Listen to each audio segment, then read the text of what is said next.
Chapter 16. Karen hurried downstairs to answer the door. The front room was dark. She was the only one home. Her mother was working late. Chris was out with friends.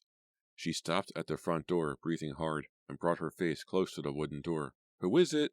Silence, and then a deep, fiendish laugh. Karen pulled the door open. "Adam, what are you doing here?" "I've come to drink your blood," Adam declared in a thick Bela Lugosi vampire accent. His reddish eyebrows flew up over his black-rimmed eyeglasses, and he raised both hands as if to attack Karen. "Adam, I'm a little stressed out right now," Karen sighed. "I'm really in no mood for kidding around."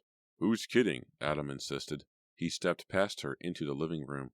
He was wearing the too short khaki-colored jacket he always wore, zipped up to the neck. He had both hands buried in the pockets. "Is your mom home?" He peered through the dark room toward the den. Karen shook her head. "No, Mama's working late as always, and Chris is out somewhere, probably getting into trouble." "How come you're so stressed out?" Adam demanded, his eyes studying her through his glasses. Karen shrugged. "I just am." She really didn't feel like discussing the phone calls with Adam. She had told him about the first one, but she didn't feel like getting into it with him now. Besides, what could he do to help? "Adam, did you come over just to chit-chat?" she asked impatiently. He shook his head. "No, I wondered if I could borrow your history notes. The French Revolution notes from yesterday?" "I guess. I have them upstairs," Karen told him, "but I'll need them back for this weekend." "I'll copy them over and bring them back tomorrow," Adam replied. "Promise." She started up the stairs to her room to get the notes. He followed close behind. "I love the French Revolution," he said, a strange grin forming on his pale face. "All those beheadings." "Yuck," Karen muttered, pulling her history notebook from her backpack. "Slice." Adam made a chopping motion with one hand. "Stop," Karen pleaded. "Don't you wonder about all those heads?" he asked, still grinning. "I mean, what did they do with the heads after they cut them off? Just toss them aside? Or did they bury the head with the body?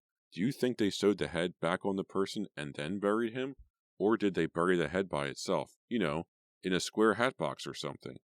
"Adam, you really are making me sick," Karen murmured, rolling her eyes. She handed him the notebook. "Can't you just imagine all the blood and guts pouring out of the neck, and the head rolling around on the guillotine platform? The history text really does a very poor job of describing it." "Thank goodness," Karen declared. "You really are weird, "I'm just really into history," he replied. She gave him a playful shove toward the door. "Go home, Adam." His expression suddenly turned serious. "Have you gotten any more scary phone calls, Karen? Is that why you're so stressed out?" "Yeah, I got another one," she confessed, "just a few minutes before you showed up." "Really?" "It was very scary," Karen told him, "very threatening." She tried to read the expression on Adam's face. Was that a half-smile he was struggling to hide? What was that frightening expression? He started to the door. "I guess I was wrong about it being a one-time thing," he said softly. "Maybe you'd better take those calls seriously." A few minutes after Adam left, the front doorbell rang again. Karen had returned to her room to study. She slammed the textbook shut at the sound of the bell and jumped to her feet. "It must be Ethan," she declared out loud. She hurried down the stairs two at a time and pulled the door open. "Ethan?" "No." Peering out into the darkness, Karen gasped in shock. Chapter 17. "Micah!" Karen cried in astonishment. "I've got to talk to you," Micah called through the storm door.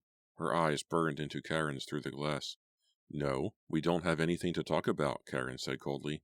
"Karen, let me in," Micah called impatiently. She grabbed the storm door handle and pulled the door open.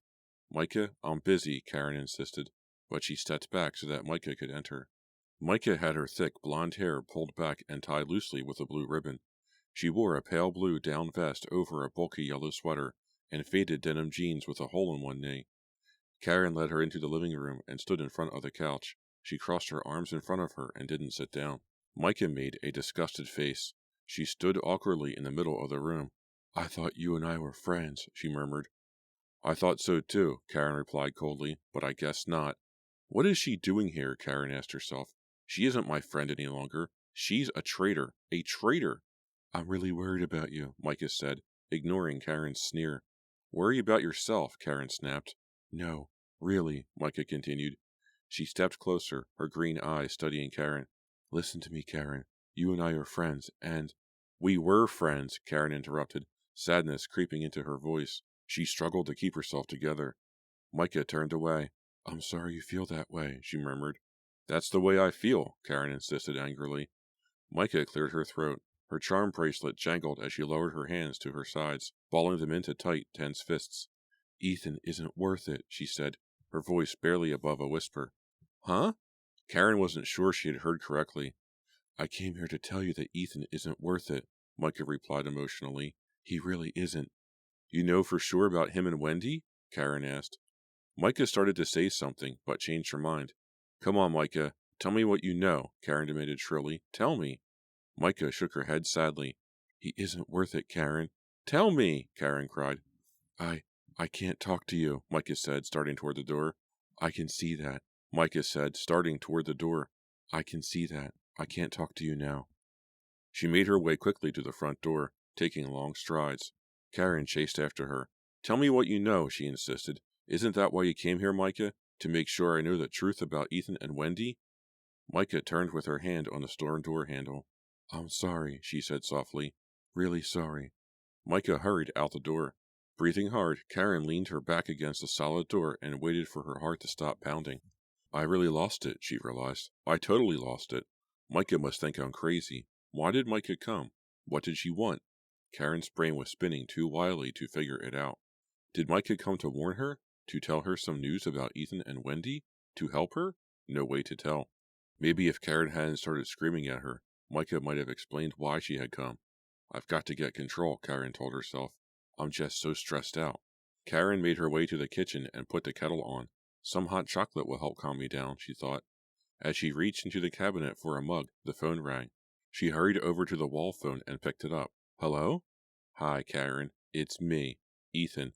Oh, hi. I thought you'd be here by now, she told him. I can't come, Ethan said hesitantly. I'm sorry, Karen, but my parents need the car, and they need me to stay here with my little cousin. Oh, Karen replied, unable to hide her disappointment. Well, will you be okay? Do you think you should call the police? Ethan asked. I don't know, she told him. I don't know what to do. When is your mom getting home? Soon, she replied, glancing over the sink to the kitchen clock. Any minute, I guess. Good, Ethan said, sounding relieved. Then you'll be okay? I guess, she replied doubtfully. Oh, Saturday night. We can go to the dance club, Ethan told her, if you still want to. Great, she exclaimed, brightening. That's excellent, Ethan. He's going out Saturday night with me, she thought happily. Me, not Wendy. They chatted for a while longer. Ethan urged her to call the police about the creepy calls. She replied that she might. When the kettle started to whistle, she said goodnight and hung up. She was crossing the kitchen to the stove when she saw the broom closet door move. It made a soft creaking sound as it slid open a fraction of an inch. Karen gasped. She locked her eyes on the closet door. Another soft creak. The door edged open another fraction of an inch. Karen raised her hands to her cheeks. Who's there? She managed to choke out. The door creaked again, louder this time. It swung open all the way, and as Karen gaped in horror, Chris's body tumbled heavily to the floor. Chapter 18. Karen cried out as Chris's body landed hard on its side. It bounced once, then lay still, one arm folded underneath it, one leg bent at an impossible angle. Chris? Chris? Had he been murdered and stuffed into the broom closet? She took a reluctant step toward the unmoving body. Was her brother lying dead on the floor in front of her? Or was this another dumb practical joke? Yes, another dumb joke, she thought desperately. Please, please make it another dumb joke. Chris grinned at her. I can't keep a straight face, he said. You look so totally freaked, I can't keep a straight face. You didn't fool me, she lied. She breathed a long sigh. I knew you were faking. Liar. You're a liar, Karen. You fell for it. You should have seen your face. It was great. Laughing in triumph, Chris pulled himself to his feet. When did you get home? Karen demanded, ignoring his gloating grin. A few minutes ago, he told her. I heard you heading for the kitchen, so I ducked into the closet. I couldn't resist. Your jokes are going to kill me, Chris, Karen said, shaking her head unhappily. They really are. Saturday night. Karen was drying her hair when she heard the doorbell ring downstairs. "Chris, could you answer it?" she called to her brother in the next room. "It's Ethan. Tell him I'm still getting dressed." She listened for Chris's footsteps on the stairs, then returned to her hair. Chris pulled open the door and greeted Ethan. "How's it going?" Ethan stepped inside. He shook himself as if trying to shake off the cold. "It's brutal out there, man," he muttered to Chris. The wind slammed the storm door against the side of the house. Ethan grabbed it and struggled to pull it shut. "What a winter," Chris said, closing the front door behind Ethan. "Is that wind ever going to stop? It's almost like a hurricane out there." "Tell me about it," Ethan muttered. He glanced up the stairs. "Is Karen ready?" Chris shook his head. "I heard her hairdryer going." "Is she okay?" Ethan asked tensely. "She didn't get any more scary phone calls, did she?" "No, I don't think so," Chris replied. "I think she's just a little slow tonight." He led Ethan into the living room. "Take off your coat." Ethan draped his coat over the back of an armchair. "Nice shirt," Chris commented, staring at Ethan's loose-fitting, silky, red and gold patterned shirt. "Did somebody puke on it?" "Ha ha," Ethan replied, frowning. "We are going to that new dance club. You know, the one on the river. It's called River Club." "Dumb name," Chris said, pulling a handful of cashews from a glass bowl on the coffee table. He pushed the bowl toward Ethan. "Thanks," Ethan said, tossing several cashews into his mouth. "I didn't get any dinner tonight." Chris glanced at the clock on the mantel. "You're early, man." "I know," Ethan replied, grabbing another handful of cashews. "I wasn't sure what time Karen wanted me to pick her up. I was trying to call, but your call waiting is messed up." "Huh?" Chris had started to drop some cashews into his mouth, but stopped. "Your call waiting. It's messed up," Ethan said. "I kept getting a busy signal. I couldn't get through." Chris lowered his hand with the cashews still in it and eyed Ethan suspiciously. "What are you talking about, Ethan?" he exclaimed, his expression puzzled. "We don't have call waiting." Chapter 19. Karen made her way down the stairs a few minutes later. She wore a silky yellow blouse tucked into a very short suede skirt over dark green tights. "Hey, I'm ready," she called cheerfully. She stopped at the bottom of the stairs, surprised to see Chris, Ethan, and her mother huddled together on the living room couch. They were talking in hushed tones. They instantly stopped and stared at Karen as she entered the doorway. "What's up?" she demanded brightly, flashing Ethan a smile. Her smile faded as the three on the couch continued to stare across the living room at her. "What's the problem? Is my skirt on backwards or something?" Karen asked with a short giggle. She moved into the room, studying their faces. Her mother climbed to her feet. She chewed her lower lip. "Karen, Ethan and your brother have just told me a disturbing story about call waiting." "Huh?" Karen didn't catch on at first. "Call waiting?" "We don't have call waiting," Chris said vehemently. "You pretended—" "Oh!" Karen cried out as she began to realize what they were talking about. "Be quiet, Chris," Mrs. Masters said sharply. "Let me talk to her." Karen could feel her face growing hot. She knew she must be red as a beet. She turned her gaze on Ethan. He avoided her eyes and appeared to shrink into the couch. "What's the story with these frightening phone calls?" Mrs. Masters demanded, her hands clasped tensely in front of her. "Well," Karen took a deep breath. "You told Ethan someone made threatening calls to you," her mother continued, her dark eyes burning into Karen's, as if searching for answers inside Karen's brain. Each time, Ethan was on the line. Mrs. Masters glanced back at Ethan. "Is that right?" Ethan nodded uncomfortably and appeared to shrink even deeper into the couch. "You told Ethan you had call waiting," Mrs. Masters accused. "But we don't have it, Karen. So how did you get these frightening phone calls?" Her mother stared even harder at her, leaning forward tensely, her hands pressed firmly against her waist. Chris shook his head, a tight frown on his face. Ethan trained his eyes on Karen. She could see hurt and confusion in them. Okay, she sighed in a low voice just above a whisper. Okay. She dropped heavily into the armchair across the couch. Her shoulders were slumped. She lowered her head so she wouldn't have to face their staring eyes. "Karen, how did you get the frightening calls?" her mother demanded softly. "I didn't," Karen muttered. "What?" Mrs. Masters asked. "I didn't get any calls," Karen told them. "I made them all up."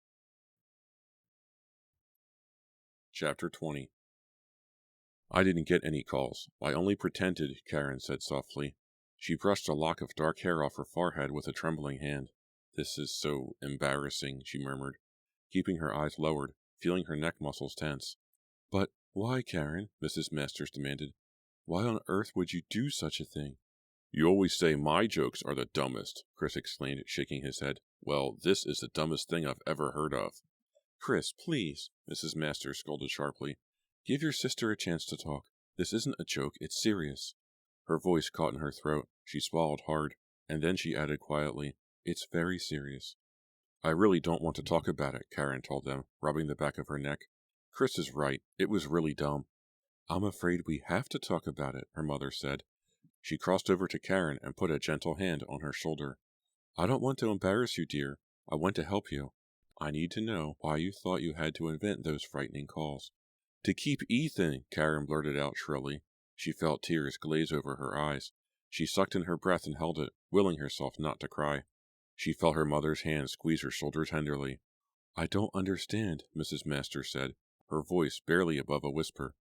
Two hot tears rolled down Karen's cheeks. She brushed them away with her fingers. "Ethan was going to break up with me, to go out with Wendy," she said, avoiding her mother's reproachful eyes. "No way," Ethan protested, pulling himself to the edge of the couch. "No way, Karen. That just isn't true. I made up the calls so he'd stay with me," Karen reluctantly choked out. She raised her eyes, a pleading expression on her face. "Oh, Mom, this is so embarrassing. Can't I just go to the dance club now?" Mrs. Masters ran her hand through Karen's hair. Karen pulled her head away. "Can't Ethan and I go now?" she pleaded shrilly. "I've confessed, okay? I admit I was a jerk, so can I go now?" "It's sick," she heard Chris mutter from the couch. "It's really sick." "Shut up, Chris," Karen snapped. "Karen," her mother said sharply, "you don't seem to understand how serious this is. "Yes, I do," Karen interrupted, jumping to her feet. "Yes, I do. But I said I'm sorry, okay? Haven't I been embarrassed enough for one night? Haven't I?" "You don't need to be embarrassed," Mrs. Masters said softly, her dark eyes studying Karen with concern. "We all care about you, dear. I'm going to get you the help you need." "Help? What do you mean, help?" Karen screamed. She could feel herself losing control now, but she couldn't help it. Why was her mother talking about help? "I did a dumb thing, that's all," Karen muttered. "But it's important to understand why," Mrs. Masters insisted. "You mean you want to send me to a shrink?" Karen cried, squeezing her hands tightly around her waist, staring angrily at her mother. "Adam went to a very good doctor in town," Mrs. Masters said thoughtfully, "before his family moved. He was upset about the move, and this doctor talked to him and helped him a lot. I'll call over there and get the doctor's name." "Mother, I don't need a shrink," Karen uttered through clenched teeth. "It wouldn't hurt to talk to someone," Mrs. Masters said. "You're nuts," Chris declared, stretching his arms above his head. "Totally nuts." "Chris, I'm warning you," Mrs. Masters cried angrily. "You're supposed to be the man in the family. Instead, you're acting like a 2-year-old. "Hey, I'm not the one who's nuts," Chris protested. Ethan was leaning forward on the couch, hands clasped tensely in front of him, staring toward the doorway. "Can I go to the dance club or not?" Karen demanded, staring furiously at her mother. Mrs. Masters hesitated, biting her lower lip. "Only if you promise you'll talk to the doctor," she said finally. Okay, Karen muttered grudgingly. She turned to Ethan. "Let's go, okay?" Ethan climbed to his feet. He had bright pink circles on his cheeks. He avoided her glance. Karen could see that he was totally embarrassed. "I've really blown it this time," Karen thought miserably. "Everyone thinks I'm a nutcase. Ethan, too. He'll definitely break up with me now. Why should he hang around with a nutcase?" Pretending to get the scary calls had seemed like a harmless way to keep Ethan interested in her, when she had seen him talking with Wendy, laughing with Wendy, standing so close to Wendy. Karen had realized that she would do anything to hold on to Ethan. Anything. But now her desperate plan had backfired. If only she hadn't been caught. Ethan followed her to the front closet. Silently, he helped her on with her coat. "He's staring at me as if I'm some kind of sicko," Karen thought miserably. "Ethan thinks I'm a nutcase." "Not too late," Mrs. Masters called from the living room. "Don't wait up," Karen called back. She forced a smile at Ethan, but he didn't smile back. They stepped out into the windy, cold night. The seats in the Red Bonneville were cold. Karen could feel the cold even through her skirt and tights. Ethan drove to the club in silence, his eyes straight ahead on the road, a thoughtful expression on his face. I'm really sorry about everything," Karen offered, putting her hand on his. "It's okay," he replied without looking at her. She forced a laugh. "It's actually kind of funny, don't you think?" He hesitated. I guess, he replied. At the River Club, Ethan seemed to cheer up a little. They began to dance as soon as they arrived, moving to the loud, throbbing rhythms under flashing red and blue lights. Karen was beginning to feel better, just starting to relax, when Ethan led her to the tables at the side of the dance floor. I'll be right back, he told her, shouting over the pounding music. Before Karen could protest, he disappeared toward the front of the club. Where is he going in such a hurry? Karen wondered. She stood uncomfortably against the wall, watching the red and blue forms of the swaying, bobbing dancers under the swirl of the lights. When Ethan hadn't returned 5 minutes later, Karen took a seat at one of the tiny tables. Elbows on the table, she rested her head in her hands, her eyes searching eagerly for Ethan. Where is he? What can he be doing? She jumped up as a frightening thought flashed in her mind. Has he left me here? No, of course not, she assured herself. There I go being crazy again. She decided to follow him. She made her way across the dance floor, pushing and bumping her way through the dancing couples. They all seemed so happy, she thought. Why can't Ethan and I be happy too? She stopped when she saw him. He was leaning against the wall, talking into a payphone, a hand over his free ear, trying to block out the loud music. Who can he be talking to now, she wondered, feeling her neck muscles tighten. Ethan glanced up and saw Karen. He gave her a quick wave, then turned his back as he continued his call. Karen stood at the edge of the dance floor. The red and blue lights swirled over her. The floor appeared to tilt and sway in time to the steady, relentless rhythm. She shut her eyes, but the flashing, rolling colors didn't go away. When she opened her eyes, Ethan was standing in front of her. Did you just call Wendy? The words burst out of her. Huh? He swept a hand back through his long hair and leaned forward to hear her over the music. Did you just call Wendy? Karen repeated, shouting into his ear. No way, Ethan replied, frowning. Swear to me you're not going out with Wendy, Karen cried. Huh? I can't hear. He brushed his face close to hers. His long hair brushed her cheek. Swear to me, Karen screamed. Swear to me you're not interested in Wendy. Ethan solemnly raised a hand as if taking an oath. I swear it, he shouted. Did she believe him? She wasn't sure. As they began to dance, a slow, soft dance, she held on to Ethan so tightly, he couldn't get away if he wanted to. Nearly 2 weeks later, on a snowy Thursday night, Ethan arrived at Karen's house after dinner for a study date. Mrs. Masters greeted him at the front door and ushered him inside. Is the snow sticking? She asked, peering over his shoulder as Ethan stamped his wet boots on the rubber floor mat. It's starting to, he told her. He brushed some wet snowflakes from his long black hair. Before you go up to study with Karen, I want to thank you, Mrs. Masters said quietly. Huh? Thank me. Ethan reacted with surprise. He pulled off his backpack and followed her away from the front stairs. You've been so considerate, Mrs. Masters whispered, glancing at the stairs, not wanting Karen to hear. You've been so attentive to Karen. I really appreciate it, Ethan. Pink circles formed on his cheeks. He shook his head hard as if trying to shake away the compliment. It's been so good of you to come over every night and see Karen every weekend, Mrs. Masters continued, not noticing his embarrassment. You've really been so good for her. You have no idea. You really have made the difference, seeing her through this bad time. That's good, Ethan replied awkwardly. I'm glad. Dr. Rudman says that he's had some very good sessions with Karen, Mrs. Masters continued, shoving her hands into her jeans pockets. He says he's very encouraged by Karen's progress. Great, Ethan murmured. Well, I didn't mean to embarrass you, Mrs. Masters said, smiling warmly at him. I just wanted to thank you for being there for Karen. Go on upstairs. Okay, thanks, Ethan replied.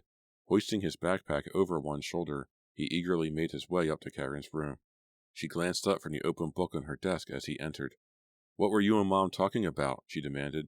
Nothing much. Just the weather, Ethan told her. Karen started to say something, but the telephone rang. She picked up the receiver after the first ring. Hello?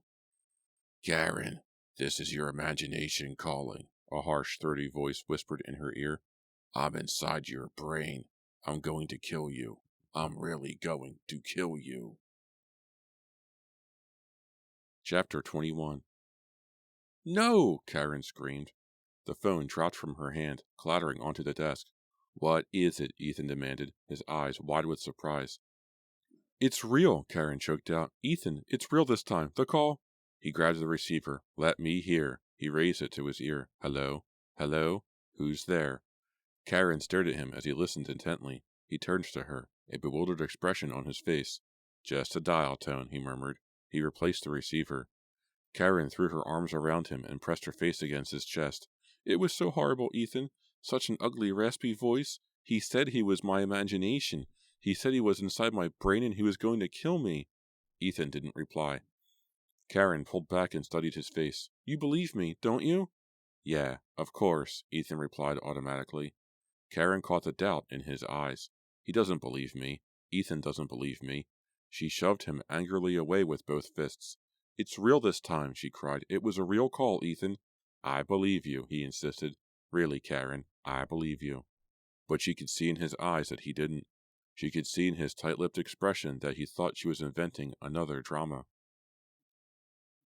Late that night, Karen lay wide awake, unable to fall asleep, staring at the rectangle of light on her ceiling from the streetlight outside her bedroom window. The whispered voice repeated its harsh threat in her mind again and again. I'm inside your brain. I'm going to kill you. I'm really going to kill you. Ethan didn't believe me, she thought miserably. He had an excuse and hurried home. He didn't believe me, even though this time it was real. Real, real, real. Was someone really going to kill her? She shut her eyes, trying to force the harsh whisper from her mind, trying to will herself asleep. When she reopened her eyes, she became aware of darting shadows, movement, the creak of the floorboards, a nearly silent footstep. Someone is here, Karen realized. Someone is in my room. She struggled to sit up, but was held down by a hidden force, a heavy weight. Paralyzed. I'm paralyzed. What is happening to me? Why can't I sit up? The floorboards groaned again, closer this time to her bed. Shadows bent and shifted. She stared into the darkness, still struggling to sit up, but the heavy weight pressed against her chest, held her head flat on the pillow. Her hair felt wet and sticky under her head. Shadows moved. She heard a muffled cough. I'm inside your brain. I'm going to kill you. I'm really going to kill you. Black shadows slid over gray shadows. The floorboards creaked and groaned. Who's there? Karen's voice came out harsh and raspy. She had the same voice as the caller on the phone.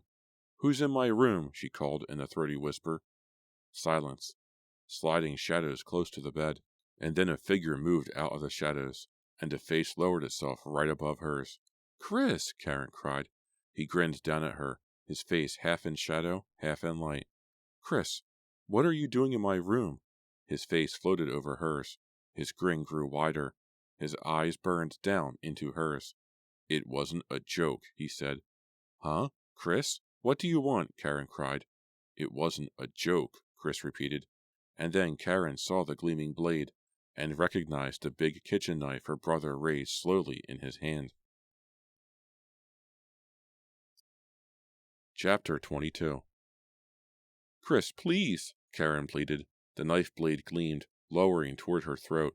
If only she could move. If only she could sit up, slide away. But the weight pressed down on her, holding her there beneath the gleaming blade, beneath her brother's frightening, unwavering grin. Chris? He backed away suddenly, his face fading into the shadows. And Karen suddenly realized to her horror that he wasn't alone. Shadows moved silently. Other faces appeared. Adam, she whispered. Adam, are you here too?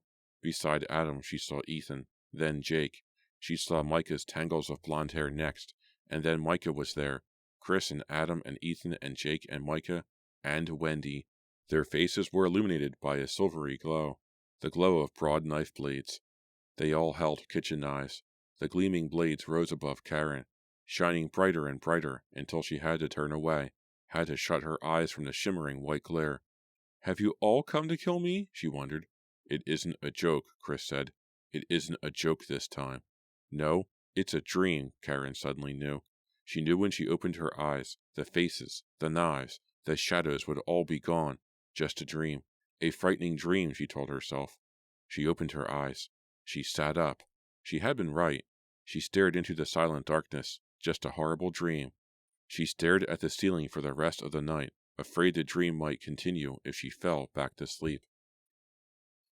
A few days later, Ethan met her outside the lunchroom in school. How's it going? He asked cheerfully. Did you ace Carver's midterm?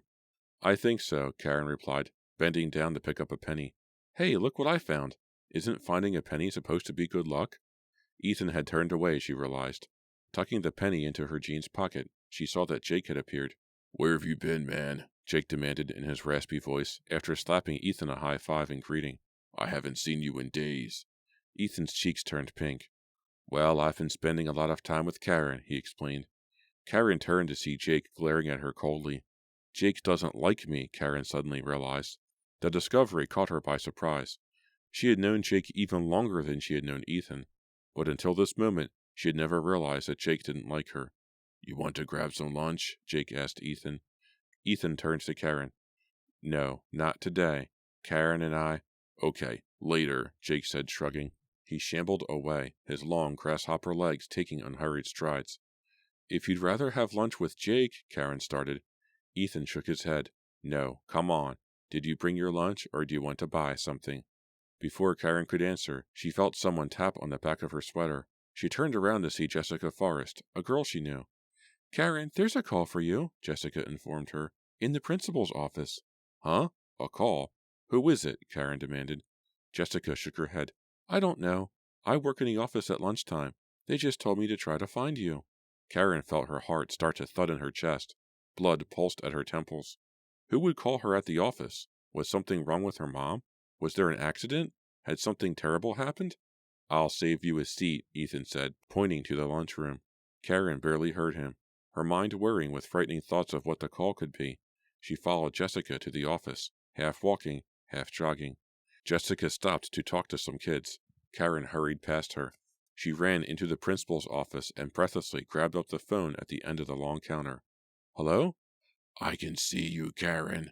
The throaty voice rasped into her ear. I'm in your mind. I'm your worst nightmare. I'm going to kill you. Karen's mouth dropped open, but no sound came out. The phone receiver trembled in her hand. Who is doing this to me? She asked herself. Do they just want to frighten me? Or do they really plan to kill me? Who is it? Who? She tried again to say something, but the phone had gone dead. The dial tone buzzed in her ear. Don't use that phone, a woman's voice called. Huh? Karen dropped the receiver onto the phone.